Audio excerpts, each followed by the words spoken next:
Yume NIkki is a type of game that's hard to find.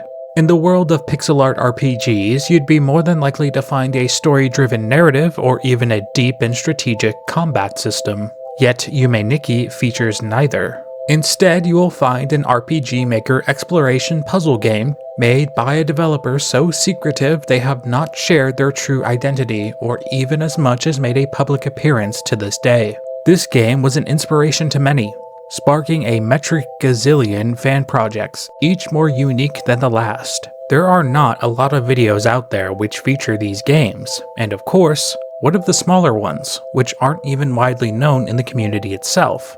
There are countless Yume NIkki fan games, each with passionate and creative locations just waiting to be discovered. Very few people have seen the depths of these mysterious games, and even fewer have tried to understand them.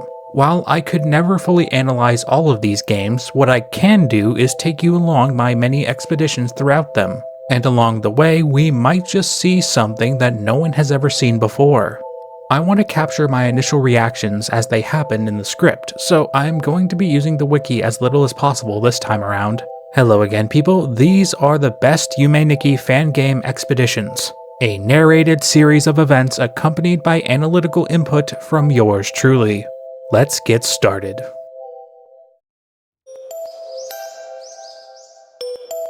This is Yume NIkki, the unofficial sequel made by, a lot of people. The special thing about this one is that it is actually a massive collaboration project of several Yume NIkki fans, each contributing their own worlds and assets.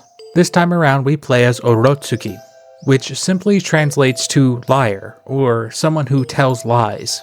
This name implies a sense of dishonesty. Either Orotsuki is a very dishonest person, or she was labeled as dishonest by those around her. When you are labeled as a liar, you have a more difficult time getting people to believe you when you talk to them. This might be alluding to an event which happened to the protagonists which no one believed happened. This game is massive, super massive.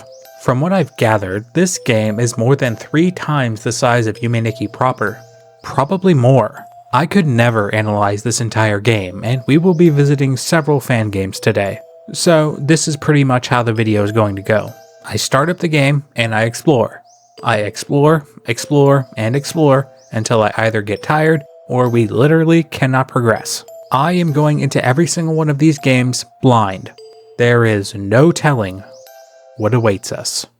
This is the nexus of Yume NIkki. Several landmarks, each more distinct than the last. Any one of these models could start our journey, so to keep things tame for our first go, I think I'll choose something familiar. These flowers look nice enough. My first stop is Garden World, a world of grassy plains and green flowers that kind of remind me of popcorn kernels. I see there are these flies buzzing around as well as this blue protrusion sticking out of the ground, but I'll leave that alone for now. There is also this building with 2 keyholes which act as doorways inside. Unfortunately, there's nothing in here. Eventually I find this red door, which when I step inside, I am brought to the snowy apartments area. Some of these apartments can be entered, and they kind of remind me of the houses in Lego City from the old Lego Star Wars games.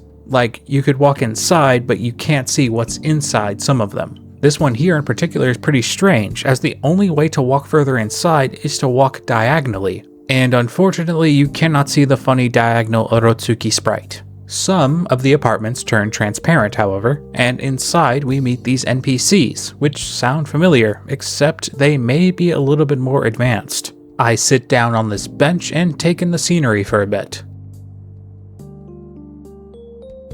Okay, scenery taken, let's move on. In one of these apartments, I find an old dead tree, not a leaf to its name. My best guess would be that at one point, this was meant to be a Christmas tree. But whoever made it either allowed it to die, or it was always just a piece of dead wood that someone just found somewhere. Christmas trees, a standard tradition that is celebrated by the rich and the poor, and you can probably guess which designation fits the most here. I like the snowy area. It's calm and serene, and unfortunately it's also kinda boring. So let's go back and check out that blue thing from earlier. After touching it, I am teleported to this world that somehow is even more pixelated. This grassy area is populated by fireflies and pink bouncing bunnies. Hello, bouncing bunnies. Yeah. Oh well, these bunnies seem pretty chill.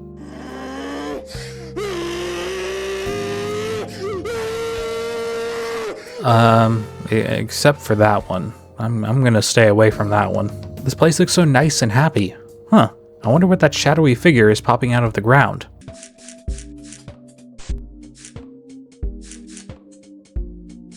Oh, okay, I guess they don't like being touched. The color has faded slightly, and the music is starting to slow down, and the rabbits seem to be more interested in me than they were before. Okay, these bunnies seem very interested in me now. My only means of escape is this monochrome staircase, which just now opened up. So I head down to find myself in a dark red brick hall. Okay, scratch that. It is actually a perfectly lit gray brick hallway. Oh my god, it's a cult of bunnies. They immediately dart for me, so I hit the candle, which is what I thought I had to do to make them stop, which kind of worked, but they immediately chased me again, so I had to leave. I assume my goal is to get past them, so here we go. Let's try this. Get away. Well, that didn't go well.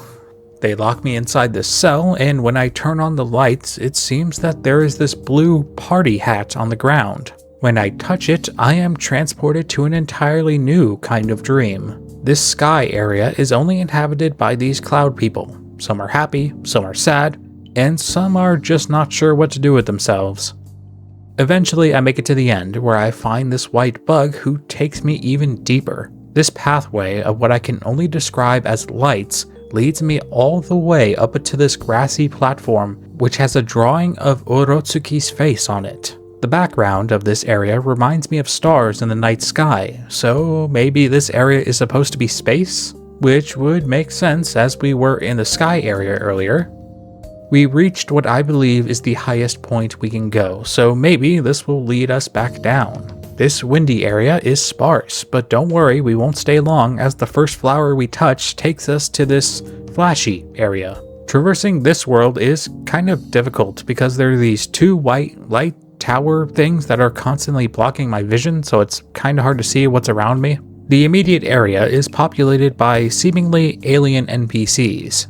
From what I can make out, there seems to also be these mushrooms on the ground, which look like arrows. So, like the gullible fool I am, I decide to follow them. This is definitely a mushroom world, but strangely, don't the mushrooms look a little rocky? Like, they have this sheen to them, which implies a super smooth surface, kind of like a rock. I pass by this hollowed out tree because I am almost certain that it'll lead me to another world, and damn it, we just got here. Eventually, I realize that Orotsuki is Jesus and can walk on water, which leads me to this anglerfish NPC. So now, I have a choice. Talk to the anglerfish of infinite wisdom, or touch the obelisk that looks like a fish standing up.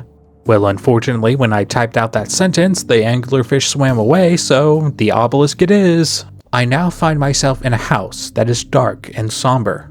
There are these stone thrones scattered throughout the area, more than likely belonging to this house's only resident. This green-skinned NPC, which looks similar to the aliens I saw earlier. Her cat is here too, but I wouldn't count it as a resident, because cats don't pay rent. When you interact with them, they play this very brief but impressive riff on the piano in front of them.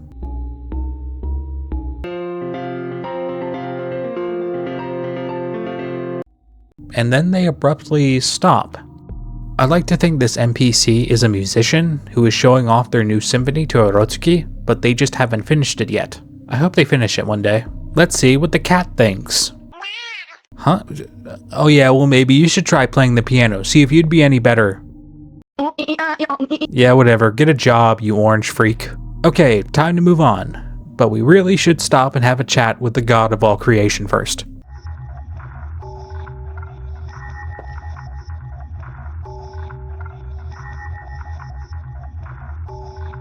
Hi, god of all creation. Hey, just out of curiosity, why did you invent mosquitoes, taxes, and tissues that sometimes rip unevenly when you tear them off the roller? All that stuff kind of sucks. Why'd you make that? Okay, good talk. I'll see you around. You may think that this is scary, but nothing here could prepare me for what horrors lie beyond. Ah, break core. So this is unfortunately a dead end. There is a gap in the ground which I cannot cross due to Orotsuki's small legs. No offense. So unfortunately this is where our first expedition must end. I think it's a good idea to do like a post-mortem after every one of these and recap what we learned. So this game has a lot of worlds. It's big, we already knew that, but supposedly there's stuff we can do as well. Those bunnies are up to something, and I want to find out what. Also, I'm just assuming that those were the bunnies from earlier. Like, they have a similar silhouette, and when I activated the chain of events that brought me here, the bunnies tried to chase me, so I'm assuming that they didn't want me to come down here to find their cult area, so that's why I made that assumption. So what did we learn? So the blue grassy area is interesting. The many plants that dot the area point towards a genuine love of nature that Orotsuki could have.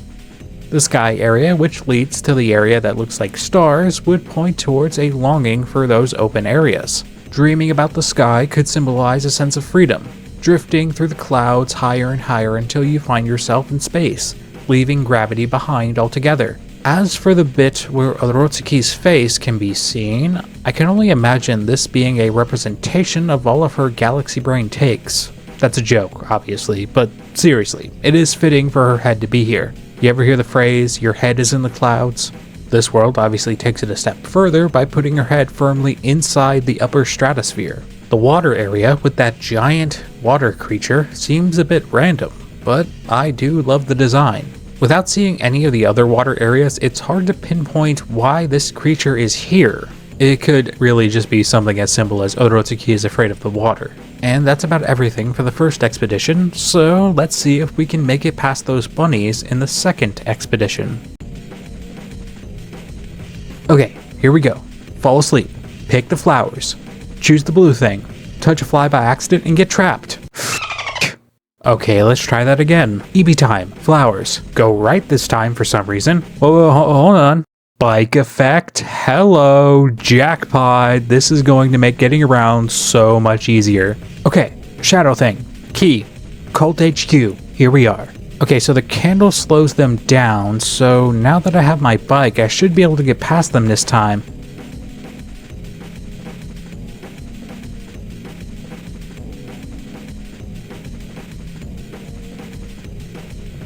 Haha, I made it to this birthday party. So I feel like it's a birthday party because this NPC is wearing a party hat, and there was also that blue party hat from earlier. The lighthearted nature of this scene is only made unnerving due to the blood that is leaking from the ceiling. When you acknowledge it by interacting with it, everyone wakes up and the lights go out. This isn't really scary as much as it is strange. I can only imagine, but I think this may be linked to a death that might have been ignored or even swept under the rug. Like, maybe someone close to Orotsuki died, and then, like, that death was either, like, covered up, or people didn't really care that they died, which is represented by all of these NPCs trying to have a party when there is clearly someone dead in the attic. So now that we can maneuver around the bunnies, we can go to the clouds area of our own volition. And now it seems as though things have changed. The area in the clouds is more bright, signifying that it's daytime or even dusk. Interacting with the same white bug now takes us to this yellow room. Moving forward brings us to this literal storybook of which we are now a part of. Walking into this cave will lead us to something that I think you can just see for yourself.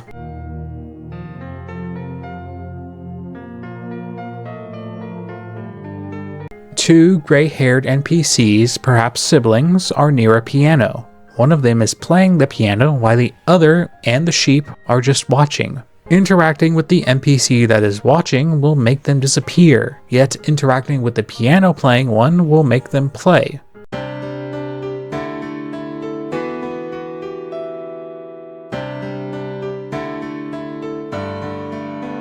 If you allow them to play long enough, the sheep will fall asleep. I am almost certain that this area is tied to the other piano playing NPC. Oh wait, before I go, I wonder what happens when you interact with the sheep. Yeah, that makes sense. I don't know why I expected something different. Unfortunately, I fear this is another dead end, and I just can't go any further. And I cannot get back to the sky area, so I would think I'll have to cut this expedition short. Interesting, so that time around we saw another NPC who liked to play the piano. I can't really tell if these NPCs are the same person, but they're probably not.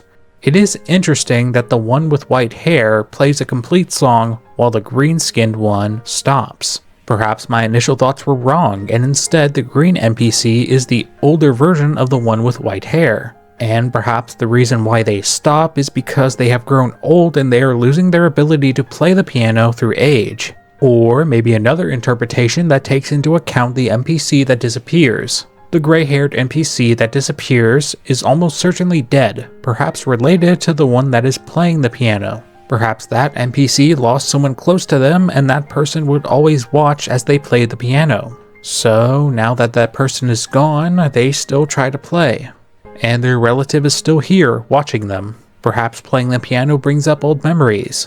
Memories that are painful for the green-skinned NPC, so they stop playing. Okay, so that was my journey into Yume NIkki. But don't worry, we have more fan games to come. Considering this fan game was made by a group of people rather than just one, the interpretations are going to be mixed a bit. Before, it was the dreams of Midotsuki as created by a single person, but now there are multiple people creating what is supposed to be the dreams of Orotsuki. Thankfully, the art direction never really clashes. We can see interests in music, space, and nature. The garden world could also point towards an interest in gardening. This was but a glimpse into Yume NIkki. Let me know if you want me to revisit any of these games in the future.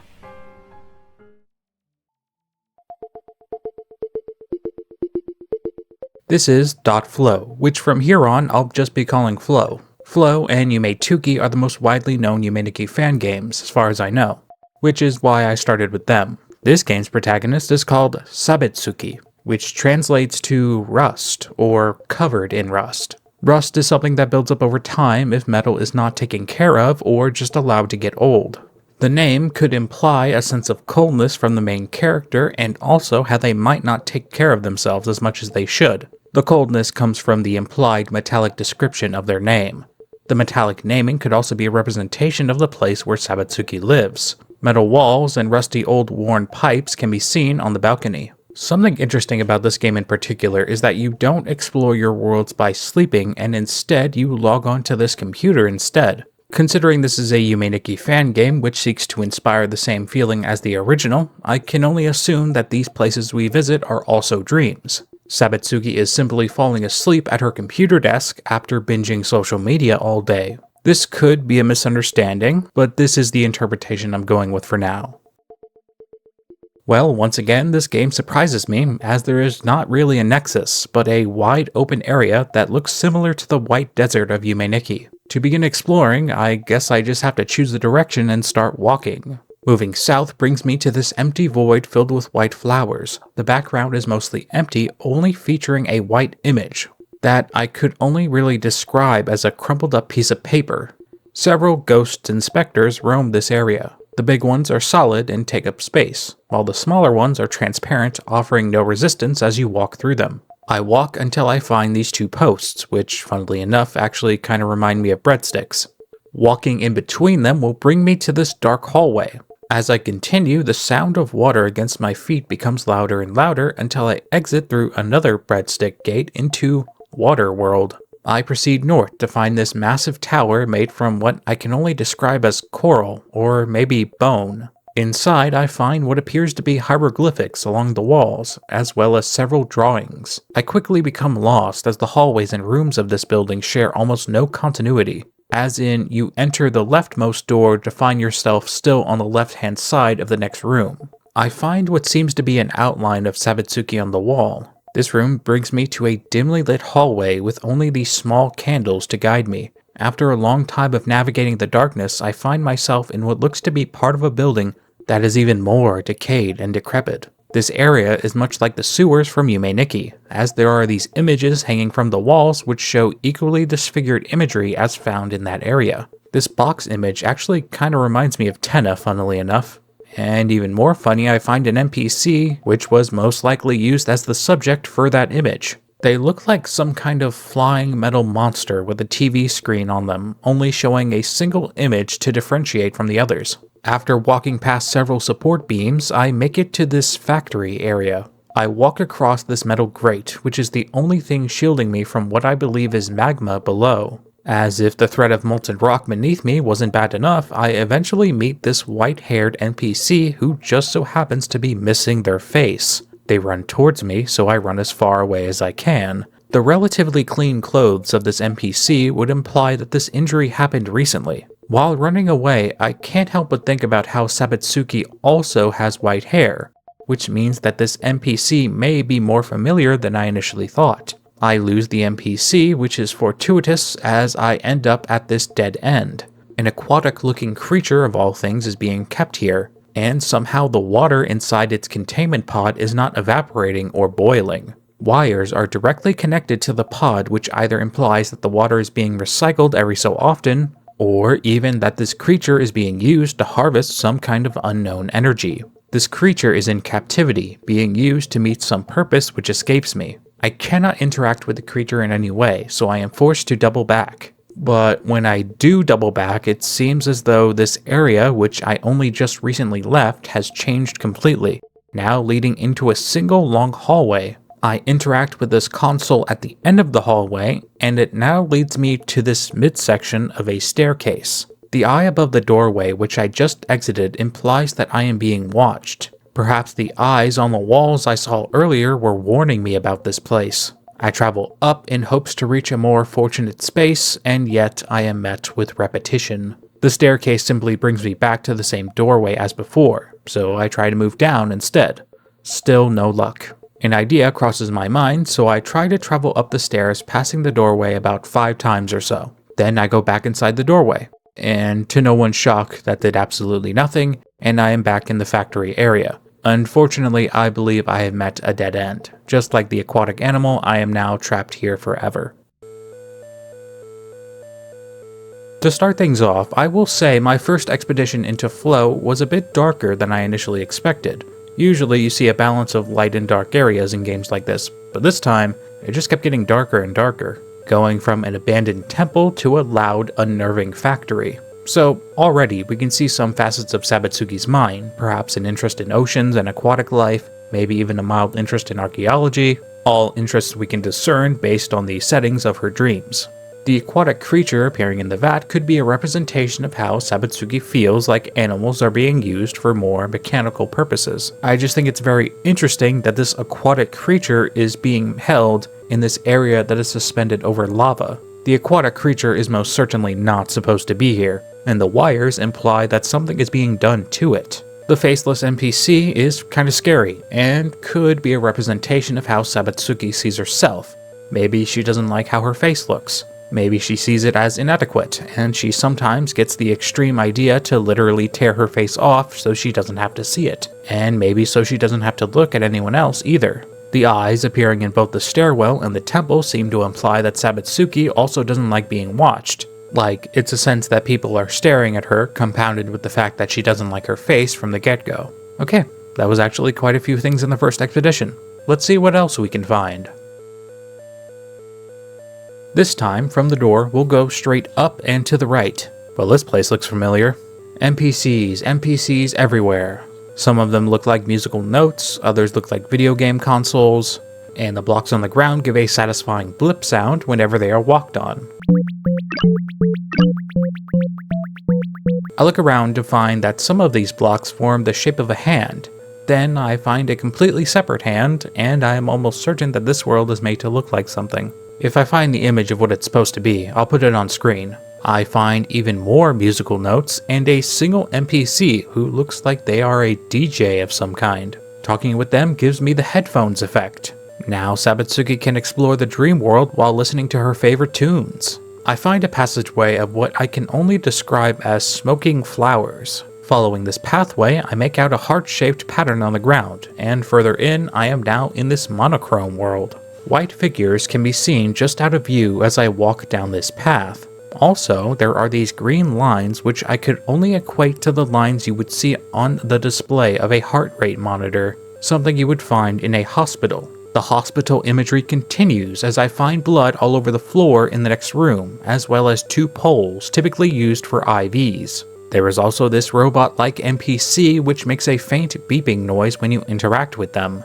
Moving on, I find myself in this maze to which I make the assumption I have to follow the blood. When I do so, I find even more robots and more blood, and yet nothing else. These IVs and heart monitors would have to be connected to someone or something, and yet they aren't, and still display a steady heart rate. Then again, this is a dream, so logic probably won't help me here. I continue to follow the blood, and I find it occupying another maze. There is this illusion of a pathway, yet you can walk off whenever you want.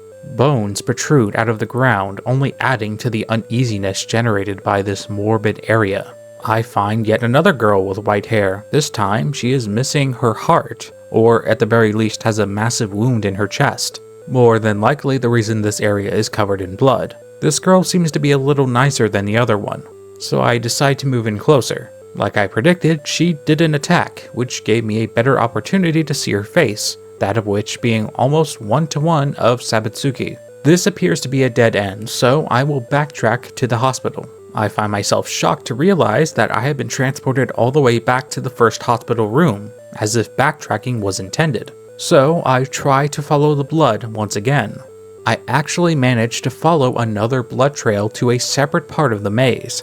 Therein lies a hospital room which is occupied. There is this destroyed machine in the corner, so I cautiously walk towards the occupied bed. When I interact with it, I am met with no response, so instead I interact with the green console, to which then I am transported back to this ocean area, more than likely connected to the ocean area from earlier. Interacting with this big machine takes me to this green digital area. The background and foreground of this area has this open octagonal pattern, which overlaps, which occasionally creates this disorientating 3D effect. There are also these disc-like NPCs which fly around the area. 2 of them here got stuck, so now they look like they made a face. I really didn't make any progress here for like 10 minutes, so I just decided to go back to the water area. Now that I know that there are places in between the corals, I am able to find even more places that I didn't know were here. Places like this. Several colorful fish swim by me every second as I continue to explore this underwater land. I notice this diagonal wall which surrounds a small village, inhabited by what looks like these people with red bulbs on their heads and very tiny limbs. Some of the village residents are just standing around while others are killing time while playing musical instruments. As I explore, I wonder to myself, why would an aquatic village need walls? Surely if this underwater land was attacked, the aggressors would simply swim above them. Inside one of the houses, I meet a particularly nice villager who has 2 dresses which I proceed to try on. I like the black one, so they let me keep it. Traveling back, I find this wide open area within the ocean world, and after a few minutes of searching, I find this small structure, and honestly, nothing could prepare me for what I found inside.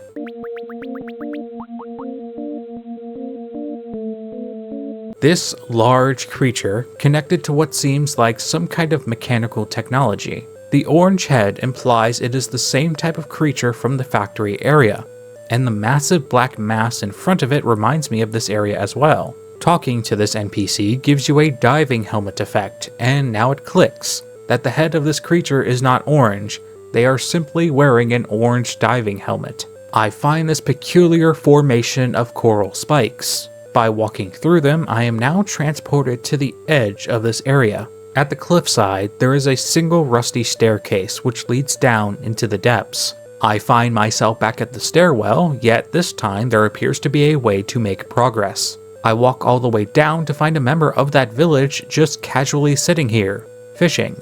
I make the careless decision to walk off, and now I find myself trapped in a red glowing chasm. I am surrounded by a red glowing liquid, more than likely some more of that hot molten rock. A nearby NPC writhes on the ground, presumably in pain as it has seemingly been burned by the fire. Thankfully, the villager from before is here and they can take me back up to the staircase. Walking into the first doorway I neglected earlier will take me to this black void, only housing these glowing balls of various colors. After searching, I find this old looking desk, which looks like it has a cross on it. Touching this desk now gives me the machine effect. This effect turns me into some kind of robotic version of Sabutsuki. At this point, I have tried to leave the ocean area like 3 times, so I think now's a pretty good time to wake up. Okay, so after exploring the water world a bit more, I can say that it was in fact one of the people in the diving helmets that made that factory. The one creature in the house seems to have made a type of machine that is similar to the one found in the factory. So now my question is, why is there one of those creatures trapped inside? If the orange things on their heads were diving helmets, then why was the container filled with water at all? Wait, hang on. I'm trying to use logic in a dream again, aren't I? Just because logic can't work doesn't mean we can't try to understand this. The white-haired NPCs are called kaibutsu, which literally means monster. So this could go a few ways. Maybe Sabutsuki feels like her appearance is monstrous, given the frightening physiques these NPCs have. On the other hand, she could just feel like these are monsters chasing her. Perhaps people that Sabutsuki knew. Potentially even bullies. Or even perhaps the fact that the monsters kinda look like her could point towards a sense of self-hatred, as some of them appear to be antagonistic. I feel like there's a deeper story happening here, and I just don't have the full details. But unfortunately, Flo's time is up and we have to move on to the next one.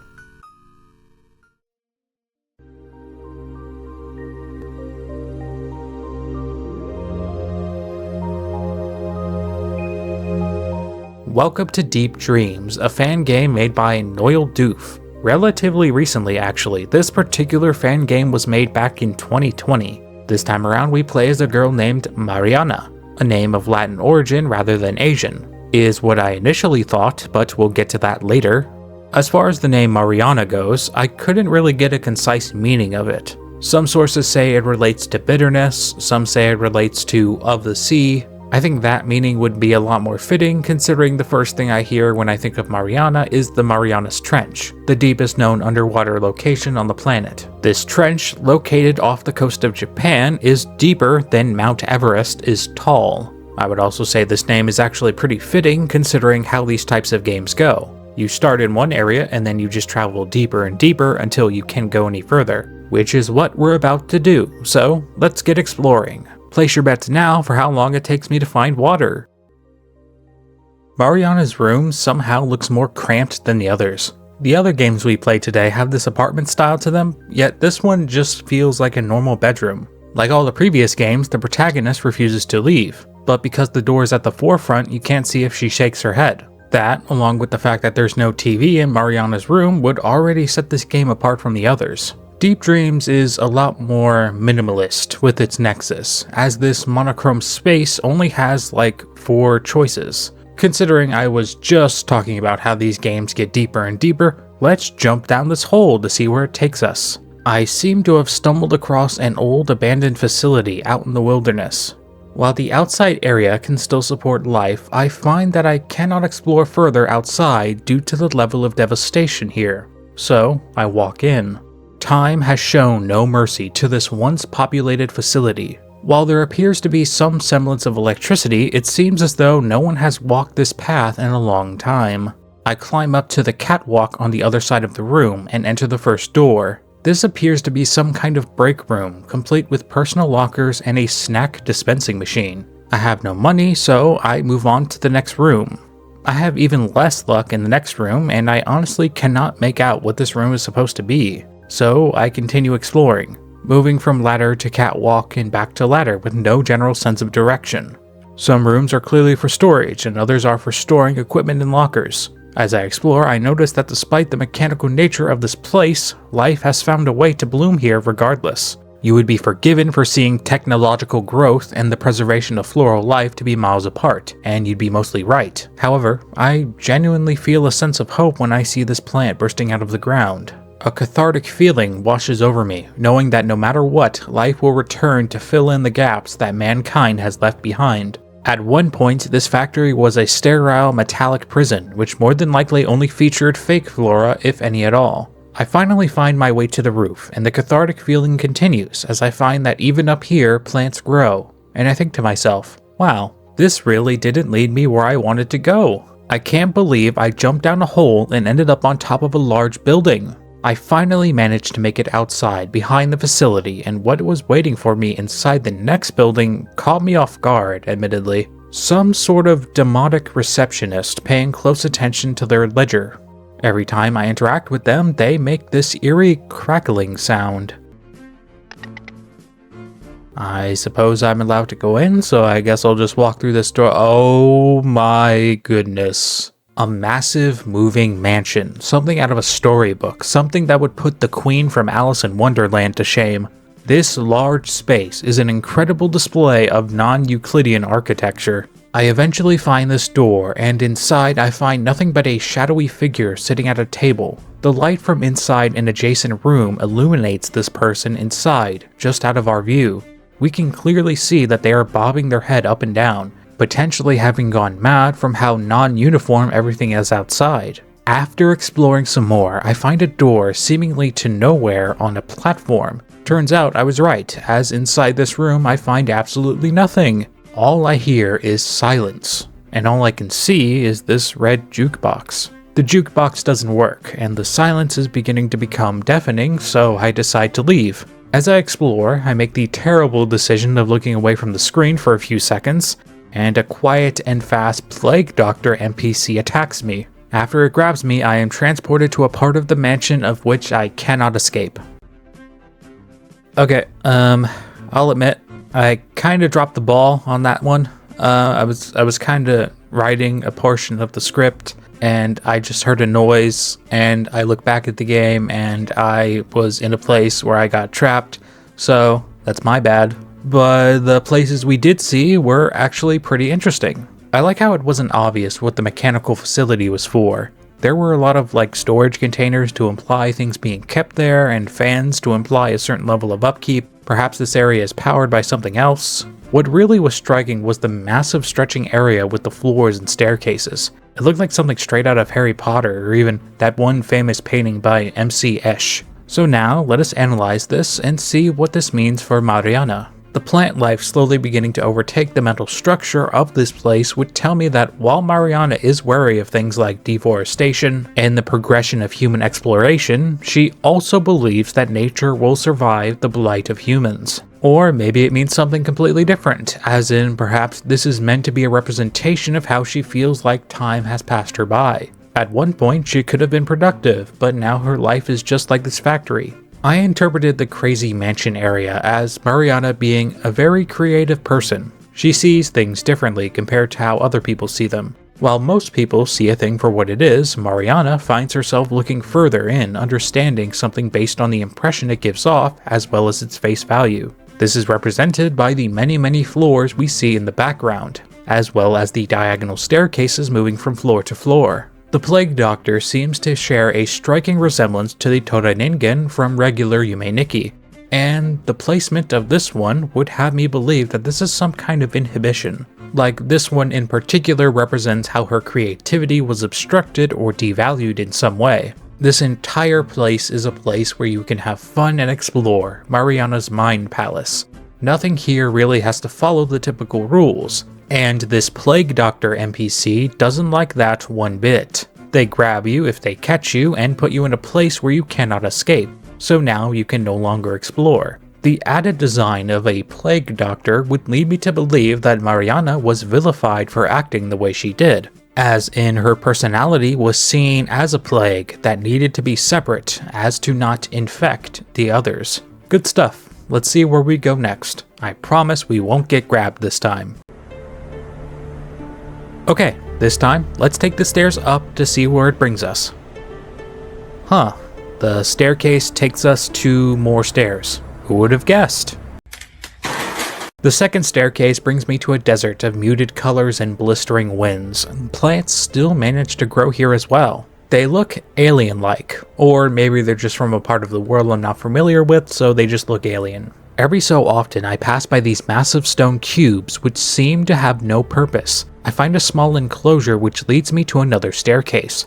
Following it brings me to this desolate subterranean area. The only light I am allotted is this bioluminescent fungi sprinkled throughout this place. Eventually, I find a ladder and follow it up, ending up in what appears to be a lush green forest with a flowing lake. You'll have to forgive my suspicion, as this place looks more like a painting, an imitation rather than a serene section of nature bustling with life. After deciding to have a swim, I find myself at the bottom of the lake, still able to breathe. What was once a forest of thick trees is now replaced with a forest of kelp and other green aquatic plants. A small aquatic creature peers down at me from the safety of its kelp stalk, looking like what would happen if an axolotl and a mermaid had a baby. After exiting the water, I find what appears to be another mechanical facility. I climb up this massive array of scaffolding, taking note of all of the water being moved and obstructed by this place. This place, which clearly doesn't belong here, yet had to be placed here, so it must work against the rules of the water which flows.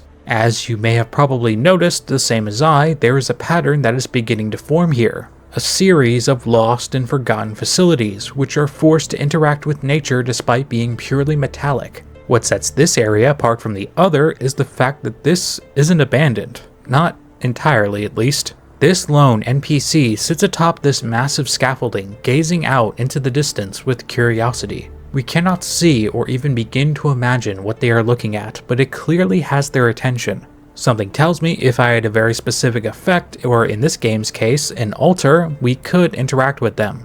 Inside, I find this elevator, which takes me to a field devoid of anything aside from these loose plants and these antennas, funnily enough. This is how I'd imagine it would be if you would visit the bottom of the ocean. The antennas imply a signal or even a more advanced technological presence here, yet the only structure here would be the elevator which I arrived, and what appears to be some type of shelter. Walking inside this shelter, I find it actually houses another facility altogether, in which the water is more green, taking on an irradiated look. Further in, I see these humanoid bodies standing in unison behind these orange gates. I cannot interact with any of them aside from this one standing behind a gate which has already been opened. This one appears to be different from the others, as it features a sprout of clockwork and wiring that has busted out of its casing. This reveals the bodies to be a series of robots, perhaps the workers of this facility, or maybe even what this place was designed to build. Interacting with it gives me the metallic effect, and now Mariana takes on a new appearance. Even deeper into this facility, I find a single robot still supposedly turned off like the rest, but also just so happens to be standing over this pool of blood. There is no human body to accompany this blood, so whoever sourced this viscera has either fled or has been disposed of. The face of this robot is just out of view, but for some reason, I can't help but feel like it's smiling at us. I continue on through the facility. Some doors are marked with a green light, signifying that I have access, while others are red, which means the opposite. I find another wayward soul in this facility, and this time it appears like I do have their attention. They look directly at me and speak no words. I notice a pool of blood on the wall next to them, and I believe that they are the source of blood from the stain earlier. I am looking forward to meeting them, so I rush up the stairs to see. I freeze.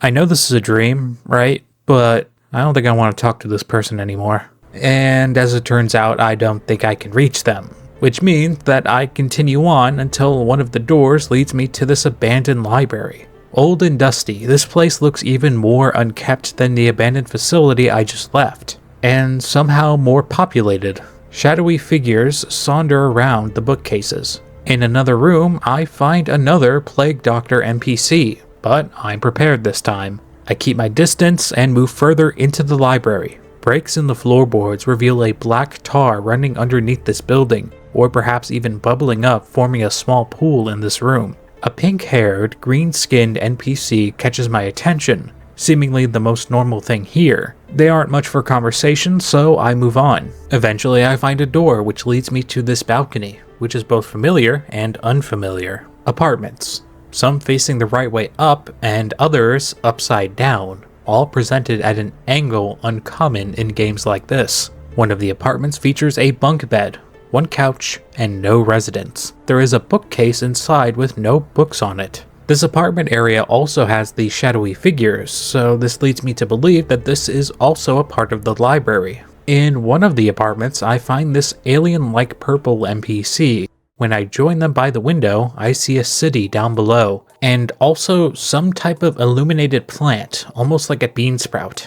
This sprout appears to be gigantic, illuminating with the same level of intensity as the very moon itself. A single light moves across the sky at impossible speeds, seemingly with no direction whatsoever. I exit another apartment to find myself outside an old Gothic mansion at the dead of night. The smooth, blowing wind of the night is all I have to comfort me as I explore this place divided by rising water levels. Each building is divided by the same black water that was coming up from the floorboards of the library. Perhaps this is what the outside of the library looks like. I travel down south until I reach a sizable clearing of white flowers. This time a plague doctor in blue clothing walks here. They don't chase me, and I'm too concerned to try and interact with them, so I keep my distance. I find a boat, and make my way out onto the water, eventually making my way to a brand new area. The only other person here would be this ghost resembling a woman. She disappears as soon as I interact with her. I notice a set of doors at the very top, and the markings on the outside imply that I will find something completely different within. I was somewhat right, as I find what appears to be a theater inside, or perhaps even a planetarium? Most of the rooms are blocked off, yet there seems to be this ringed planet in the middle of the hall. I find more strange worlds hanging from the ceiling, and a star-like NPC orbiting them. After speaking with them, I received the Celestial Altar, which alters Mariana's appearance to look more majestic. I make my way onto a nearby building, which leads me to this long stretching hallway inside. Even more black water is here to meet me, as well as this drowning pink NPC. I cannot reach them, so I decide to move over to one of these glowing buttons on the ground. These buttons teleport me to other platforms suspended above the water, and they are far from abandoned. I walk by another aquatic creature as well as a fisherman, who probably isn't the most popular around here. On one of the platforms, I notice a blue teepee that seems to be a connection from another world, yet I cannot reach it. I am reminded of the teleporter maze, as I aimlessly flicker from platform to platform. I stop briefly to look at this NPC with 4 heads, each head in the shape of a whole note. When you interact with them, they supposedly have a chance to sound one of 4 notes, yet I could have already guessed that just by looking at them. I eventually find this doorway leading me to an even darker area, only this time my only light source is very blue rather than very green.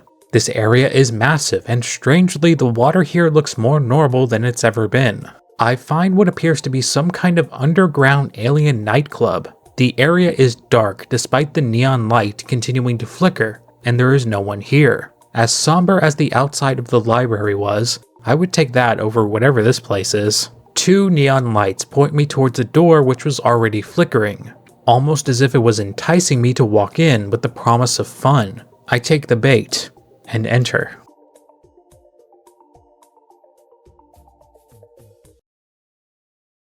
Oh my goodness, it's an entirely new Nexus. Okay, wait, stop. Put down your pitchforks. I'm going to keep exploring, okay? That particular expedition was long, and due to the fact that the first one was cut short due to my stupidity, I will be doing a third one for Deep Dreams. But before that, I want to talk about everything we just saw. So this time around, we saw a lot of water, several water-based areas with different levels of clarity.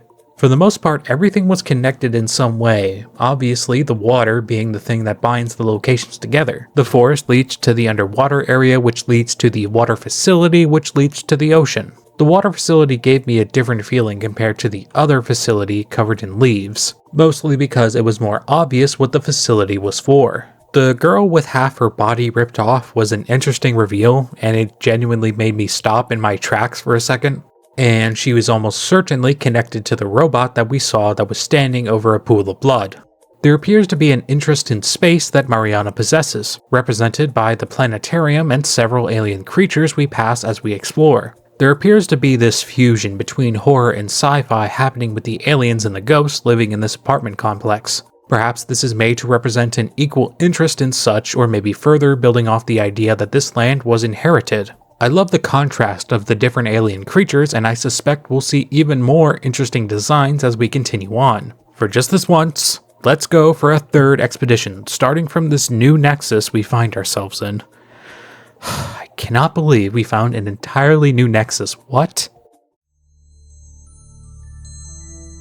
You know, one of these doors actually looks a little familiar, so I wonder if it'll take me back to the... Wait, hang on a minute. Wait, okay, so almost all of these doors are fake. Well, dang it. I guess that's what I get for writing my script as I explore. I thought I was in for an entirely new adventure. Well, one of the only rooms you can enter is this room, which takes you to this game's version of Panako's house, I'm assuming. I wonder if there's a similar event here. Walking up to this NPC, we can see that they have robotic legs. When we interact with them, a small animated cutscene plays where Mariana gives her a hug. She kinda looks like a younger version of Mariana, but I know that can't be right considering the legs. So maybe she's a younger sibling perhaps, maybe a friend. There is nothing else we can interact with in this room, and we cannot see the cutscene again, so I try to make something happen by leaving the room and coming back a few times, to no avail. Thankfully, there is another door that we can take, one that looks more monochrome, as in the same colors used in Mariana's Nexus, which is exactly where the other door takes me. So I guess technically we can start a new adventure anyway. Let's go. For our last expedition of Deep Dreams, we'll take the trapdoor and end up in a field with grass and lampposts that look like plants. I sift through this glowing golden water to find this little person who has a lamp for a face. I follow the water to what appears to be an entire lake, which in turn surrounds a golden archway in its center. Naturally, I walk through it to find that all of the plants here have been turned to solid gold. These stiff, golden plants have led me to what I would describe as a chapel, or a place of worship. Inside, I find not golden plants, but a perfectly reasonable place to pray to my deity of choice. This place is immaculate. The detail of the light shining through the windows, creating this beautiful display of color on the ground, is appreciated, even though the area outside had no sunlight whatsoever. I travel all the way down this hallway and eventually find a sleeping girl at the end, sitting on a bench. The girl seems to be fast asleep, yet she is completely transparent. This girl looks a lot like a younger Mariana even more, considering that the clothing even matches this time. Nothing I do will wake her, so I travel back to explore the rooms. The first room had several bowls of water which housed what I believe to be koi fish. The second was home for a butterfly made of glass, sharing a similar appearance to the lights of this church. This butterfly will give you the kaleidoscope altar. Unfortunately, due to some type of bug, I cannot use it. A bug in a video game that is bugged. Anyway, the third room seems to lead further in, but in case you were curious, fourth room is filled with a pool of water and the fifth has a nun plague doctor in it. No thank you. Moving deeper into the church, we find these two protruding creatures which flash from purple to blue constantly. They almost look like claws of something, but the black dots would lead me to believe that those are heads. Continuing to the right will bring you to this place which seems like it's a fuse between Asian and Germanic architecture altogether, featuring glass panes much like the church as well as paper lanterns. I find that there are shops here which serve the ghosts, yet I still have no money to buy anything. Further on, I find myself back inside the church and notice that there is next to no sign of any Asian cultural decorations inside. Perhaps that one area is decorated for a special occasion? I notice this cloaked figure wandering around with what appears to be a bedsheet draped over its head. I keep my wits about me and just straight up ignore it. Finally, I arrive outside the church and follow this forest path to a courtyard. The location seems to be the same, only contrasted by a sepia filter that has overtaken everything. The sepia color persists as I enter this place, which looks to be an old train station. I explore further in to find another girl who is sleeping. The only difference is I believe this one has mouse ears, perhaps a reference to American Tail, an animated movie where a group of mice travel as immigrants to America. Probably not, I just thought I'd mention it. As I explore this train station, I find several interesting things. A room filled to the brim with metal benches, a room with 3 benches, and a room with 1 bench. And I finally find a train outside.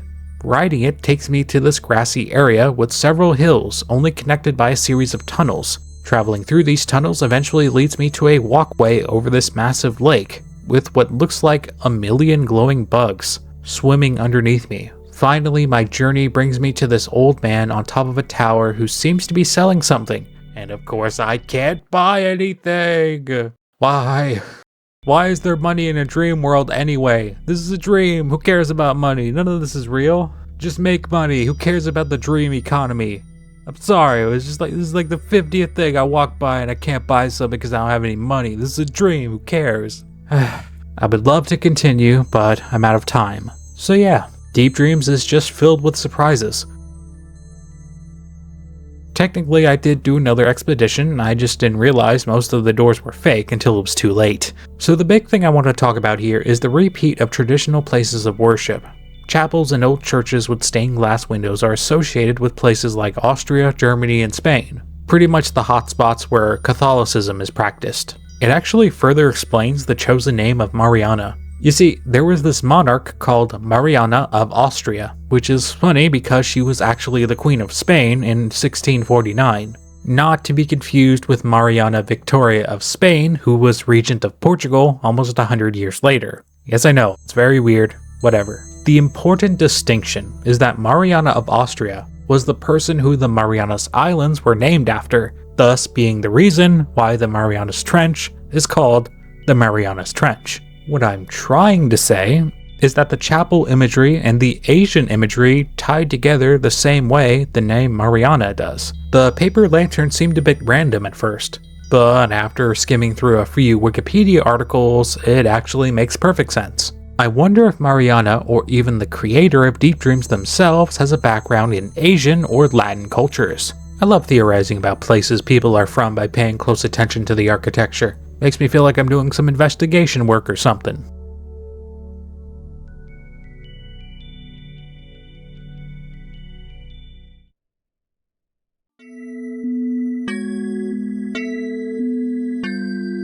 Our last game is Dream Genie, made by TanDen. For the final game we'll be exploring today, we'll follow a young girl named Chuchin. Sorry in advance if I mispronounced that. Unfortunately, I couldn't find a proper translation, assuming one exists. Dream Genie alters the formula by placing its nexus behind a magic mirror rather than the protagonist falling asleep. When you interact with this mirror, a text bubble appears with several scribbles signifying the beginning of the dream. Chuchin and her room undergo several changes. She is now covered in some kind of black substance, which seems to also be leaking out of the mirror. Perhaps this black substance exploded out of the mirror and covered her entire body. Walking outside will bring you to the nexus of Dream Genie, a platform floating through space with several places to go. The background music sort of reminds me of a timer on a stove or even a smoke detector.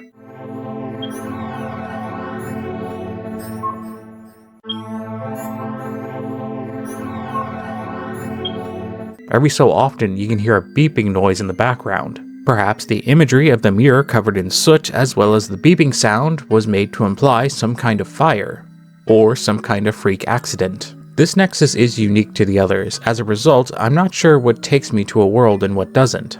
Like, there's these places where you walk inside that seem to lead to other places, but this one actually houses a tiny yellow creature.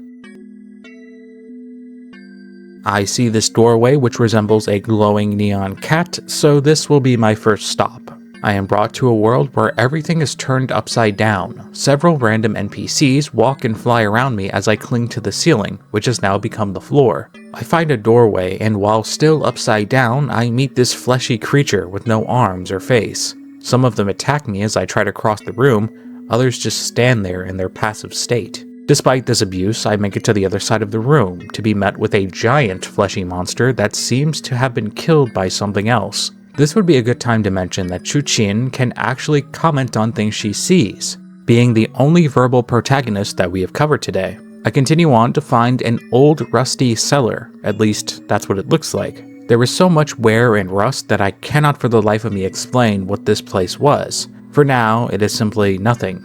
Nothing remarkable except for the actual structure of this place. I explore more and more until I find a room with papers, one of which reads, Project 1, Nightmare City. I believe this project is some kind of experiment, a place in which the area changes depending on the fear of the resident. The document explains how there is no way to enter Nightmare City, but looking around, I'm beginning to feel like I somehow managed to do it. This hallway loops endlessly, so I decide to go back. Traveling all the way up this staircase, I find a key. To what? I have no idea. As I backtrack, I notice a sign on the wall which says coffee. So perhaps at one point this was a place where people would come to relax and communicate with each other. I find a hallway which shares the same sign, however. When I try to open this door, it remains locked, and this fleshy face jumps out of the wall and begins to shake rapidly. In one of the hallways, I find this deformed humanoid figure which is missing its legs. The inner muscle tissue from one of its arms has stretched out, allowing it to move forward. In a room further on, I find a set of desks facing a wall, and one of them holds a note. It says, "You can see the illusion only if you fear of it." There is no official translation of this fan game if I'm not mistaken, so the translation here could be a bit rough. So here's what I make of this. The place that I am currently in is the Illusion Project Nightmare City, or perhaps it has bled into this area, and now everything that Chuchin fears is here to torment her. Only by letting go of her fear can she change everything back. Rough understanding based on a shaky translation, so take that with a grain of salt. I make my way back outside to see if I can find where this key goes. It was hard to tell because there are two pathways that intersect in this area, and I can only walk on one, but an NPC begins to follow me, which I can only describe as a bleeding lemon? Eventually I find this other doorway which looks like a silver mushroom. This takes me to a massive chessboard and a single NPC that I cannot interact with. My orientation has not returned, so I'm starting to think turning upside down was a glitch. We'll continue regardless, as I notice this outline by this blue NPC. Walking here gives me the twins effect, or delusions as they are referred to here. Walking next to the blue NPC after I transform myself takes me to a new area. Now there's 3 of us. I seem to have trapped myself, unfortunately. The old rusty area is almost certainly the nightmare city this paper was talking about. The nightmarish imagery combined with the creature that wanted to hurt you are reason enough to assume this, I'd say. This entire place kinda gives me Silent Hill vibes. Chuchin seems to be afraid of people hurting her, as well as gore in general. The rust and worn down nature of this place seems to imply that she has a fear of germs as well. But like I said, this place would be considered nightmarish to anyone. I think the flipping of the sprite might have been some kind of glitch as it stood with me even though I left the world, but it did manage to go away after I used that delusion, so I don't know for sure if turning upside down was intentional, so I don't think I'll analyze it for now. The chessboard area looked very interesting, very highly contrasting with the rusty area from earlier. The symbols on the squares look similar to old Neolithic Chinese writings, but I cannot find an exact match. There are symbols on the chessboard that come close to what the old Neolithic symbols looked like, but not quite. Couldn't really find anything about crystal people in Chinese folklore, so I'm not really sure what their significance could be. Okay, let's move on. Okay, this time around we'll try this staircase on the other side of the room. My form has changed once again within this area, and I am now in the form of a black fruit with green glowing specks on it. This ghost stuck on this ladder appears to have the same appearance.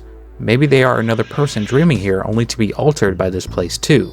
I continue up this spiral staircase, and with each floor I see something new. First I see a scribble, then a green arrow, and finally I see nothing.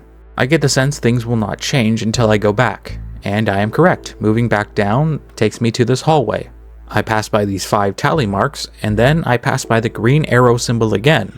Now I enter this non-uniform staircase, which seems to be the home of these ghost people. These stairs are like a maze. When I reach a dead end, I can see an NPC with a pointing arrow for a head, so my gut tells me I need to follow that direction. By traveling all the way to the right, I end up looping back to meet this NPC, by walking right off the pathway as instructed. Unfortunately, the NPC doesn't give me a delusion or anything, so I guess I'll just backtrack. Eventually, I find this other NPC with some kind of device strapped to its head. This person gives me the Walker delusion, which turns Chuchin into a mech, changing her entire body except for her head. I find this illuminated walkway which leads me to this gateway. This is some kind of building which is locked. None of my delusions can grant me access, so I guess I'll just go back. Eventually, I find this platform which holds a blue pad surrounded by these white ghosts. I maneuver through this area, not wanting to take any chances. I step onto a pad which teleports me to this snowy area. This place is also populated with ghosts as well as these pixelated trees. Everything here shares in this white opaque purple color, except for this brown door which teleports me to an island of more trees. This one in the middle looks different from the others, but for some reason it cannot be interacted with. Moving further on, I notice white glowing lampposts, more ghosts, and floating boxes. Traveling south, I find another doorway which doesn't share the same color palette. This door, unfortunately, is a one-way trip that lands me on a secluded island with nothing on it except for this single shadow NPC. This NPC moves very fast, too fast as it manages to catch me and takes me to an even more secluded place, which resembles a face. I have quite literally found myself within the mouth of the beast. I am trapped, and now this expedition is over, is what I would have said if I wasn't dedicated to making the last one interesting for you. So, let's find out what happens if I didn't get caught, shall we? So if I go right instead of left and don't aggro the shadow demon, I find that this place is a lot bigger. And at the end of this massive pathway lies another teleporter. I walk through the teleporter and it takes me back to the beginning. Okay, so eventually I find another brown door which lands me to a mostly flat plain. So I walked around this area for what felt like hours, only to find out that this place looped endlessly. It took me a little while longer to figure it out because this place is actually like a figure 8 pattern or something like that. But yeah, I pretty much trapped again. It's a shame I couldn't find anything extraordinary for the last world, but you know what? This level of mundanity might just be fitting. I was hoping to get some good, exciting footage for the end because, well, I guess that's just what you have to do as a content creator, get interesting footage. But I think the fact that I couldn't kinda ties together this project pretty well. Yume NIkki and its several fan games were never meant to be this action-packed journey, but rather a brief glimpse into oblivion. These places, these games, are not here to stimulate your sense of progression or even give you a satisfying conclusion. Rather, they are tastes, small, unique events which attempt to capture the mundane while slowly feeding into the natural human desire to explore. These games are not for everyone, and honestly, in making this video, I am reminded of all the time I spent exploring Yume NIkki, desperately trying to stay awake. This whole video was cut down to size, right? But like, there were several times when I was recording footage for this game where it just literally nothing was happening, and it was really boring. The games are not inherently boring, there are several interesting locations throughout all of these games. It's just that because you don't know where everything is, the travel time to go to these areas can seem a bit boring. Especially if you don't have a general sense of direction for where everything is. These games are distinct. You can play any of these games I showed you today and your path would differ, should you take a single alternate path. Hey, remember that upside down apartment area? There was a manhole at the bottom of that chasm. What lies beyond there? I have no idea, but you can find out. I have only shown you brief teases, small, condensed versions of my explorations through these games. The fact that there is such a long barrier to entry in these games shows you that very few people have truly explored the depths of them. There is no telling what else awaits us in these games. I would like to thank the Yume NIkki Online project, which is a website that allows several people to play all sorts of Yume NIkki games, including the original with your friends. There's actually a bunch more games on this website, by the way, so if you want me to bring this video format back to explore even more, just let me know. I can do this again.